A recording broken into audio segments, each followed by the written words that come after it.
வணக்கம். ஜோதிடர் ஆர் பார்த்தசாரதி வழங்கும் 2025 ஆங்கில புத்தாண்டு பலன்கள் மேஷராசிக்கு எப்படி இருக்கும் அதுதான் இன்னைக்கு. மேஷராசி காலபுருஷனுக்கு முதல் ராசி, அதாவது ராசி சக்கரத்திலேயே முதல் ராசி மேஷராசி தான். சூரியனின் உச்ச இல்லம், செவ்வாயுடைய சொந்த இல்லம். அதிகார கிரகங்களான சூரியனும் செவ்வாயும் வலுப்பெற்ற, செவ்வாய்க்கு மூலத்திரிகோண பலம் பெற்ற ஒரு வீடும் இந்த மேஷம்தான். அதே நேரத்தில் சூரியன் உச்சபலம் பெறுற ராசியும் இந்த மேஷ ராசி தான். அப்போ இந்த ரெண்டு கிரகங்களும் இங்கே பலம் பெற்று இருக்கிறதுனால, அதாவது சூரியனும் செவ்வாயும் பலம் பெற்று இருக்கிறதுனால இங்கே சனி பகவான் நீசமாயிருவார். இந்த வீட்டில் குரு நட்பு நிலையில் இருப்பார், சுக்கிரன் சமநிலையில் இருப்பார், புதனுக்கு இது பகை இல்லம். சரிங்களா? சனிக்கு நீச இல்லம். அதே நேரத்தில் ராகு சரராசிகளில் பலமாக இருக்கிறதுனால மேஷ ராகு அருமையான நல்ல பலன்களை தனிமனித ஜாதகத்துக்கு தருவார். சரிங்களா? கேது இங்கே பகை தான், ராகு நட்பு. சரிங்களா? இந்த நிலையில் இந்த ராசி இயங்கிக்கிட்டு இருக்கு. ரொம்ப அதிகாரத்துவம் உள்ள ஒரு ராசி இல்லையா? அப்போ ஏற்கனவே இவங்க எப்படி இருந்தாங்கன்னு நம்ம இப்போ பார்க்கணும்ல.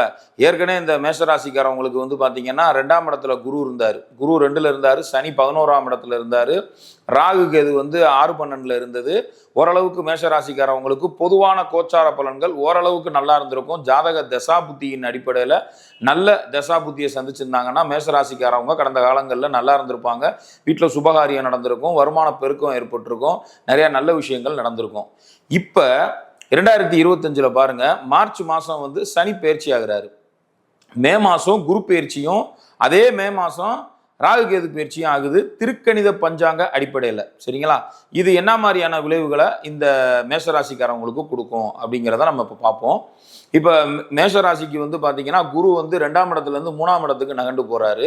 இப்போ நம்ம குரு பயிற்சி என்ன பண்ணும் அப்படிங்கிறத பார்த்துருவோம். குரு பயிற்சி பார்த்தீங்கன்னா மேஷராசிக்கு ராசிக்கு 2ஆம் இடத்துலேருந்து 3ஆம் இடத்துக்கு குரு போகிறாரு. இப்போ இந்த 3ஆம் இடத்துக்கு பயிற்சி ஆகிற குரு இடமாற்றத்தை கொடுப்பார். அதே நேரத்தில் சனி பகவான் 12ஆம் இடத்துக்கு போறாரு, 7.5 சனியா வருது. அப்ப கண்டிப்பான முறையில மேஷராசிக்காரவங்களுக்கு இடப்பெயர்ச்சி கண்டிப்பான முறையில் உண்டு. அடுத்தபடியா பாத்தீங்கன்னா ராகு கேது பாத்தீங்கன்னா 5-11 இருக்கு. ராகு ஒருத்தர் தான் 11ஆம் இடத்துல அருமையான இடத்துல இருக்கிறாரு. குரு 3ஆம் இடத்துக்கு போறதும், கேது 5க்கு போறதும், அதே நேரத்தில் சனி பகவான் 12ஆம் இடத்துக்கு போறதும் அவ்வளவு அனுகூலமான நிலை இல்லை. ராகு ஒருத்தர் தான் லாபஸ்தானத்துல எக்ஸலண்டா போய் உட்கார்றாரு அவரு. சரிங்களா? அப்ப மேஷராசிக்காரவங்களுக்கு இது மத்தியமமான ஒரு நிலையாத்தான் இந்த வருஷம் இருக்கு. பொதுவான கோச்சார பலன்கள் இது கோச்சார பலன்கள் தானே ஒழிய தனி மனித ஜாதகம் தான் ஒரு மனுஷனுடைய செயல்பாடுகளை நிர்ணயம் பண்ணுது. சரிங்களா? இப்போ மேஷராசியில பிறந்திருக்காங்க, இப்போ அடுத்த வருஷம் அவ்வளோதான் அப்படின்லாம் நம்ம சொல்ல முடியாது. பிறந்த கால ஜாதகத்தில் ஒருவேளை கிரகங்கள் ஸ்ட்ராங்காக இருந்துச்சுன்னு வச்சுக்கோங்களேன், இந்த கோச்சார பலன்கள் அப்படி ஒன்றும் பெரிய பாதிப்புகளை தராது. ஒரு உதாரணமாக மிதுன ராசியில் ஏதாவது ஒரு கிரகம் உங்கள் பிறந்த கால ஜாதகத்தில் குருவே மிதுன ராசியில் இருக்கிறாருன்னு வச்சுக்கோங்களேன், இப்போ கோச்சாரப்படி அதே இடத்துக்கு குரு போகும்போது நல்ல பலன்களை கொடுக்கும். அதே போல் இப்போ சனி மீன ராசிக்கு போனாலுமே அவங்க பிறந்த கால ஜாதகத்தில் சனி மீனத்திலேயோ அல்லது மிதுனத்திலேயோ, சரியா, அல்லது சுக்கிரன் இதுல மீனத்திலேயோ அல்லது மிதுனத்திலேயோ இருந்துச்சுன்னா இந்த குரு பயிற்சி சனி பயிற்சிலாம் அவங்களுக்கு நல்ல பலன்களை கொடுக்கும். தசா புத்தியும் நல்லா இருக்குன்னு வச்சுக்கோங்களேன், கண்டிப்பா அவங்களுக்கு நல்ல பலன்களை தான் இந்த மேஷராசிக்காரவங்க அனுபவிப்பாங்க. பொதுவான பலன்கள் பார்த்தீங்கன்னா மேஷராசிக்கு ஒரு மத்தியமமான பலன்களே, கவனமாக இருக்க வேண்டிய ஒரு காலகட்டமாக தான் மேஷராசிக்கு இருக்கு. இருந்தாலும் பிறந்த கால ஜாதகம் ரொம்ப முக்கியம்.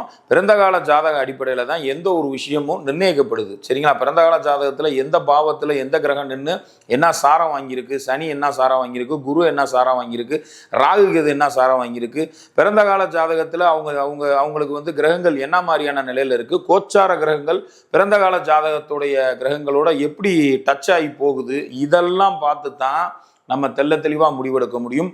பொதுவான பலன்கள் மேஷராசிக்கு மத்தியமமான ஒரு பலன்களாகத்தான் இந்த 2025 இருக்கு. மொத்தத்தில் மேஷராசிக்காரவங்களுக்கு ஒரு 50 மார்க் தரலாம், 100க்கு ஒரு 50 மார்க் தரலாம். நன்றி.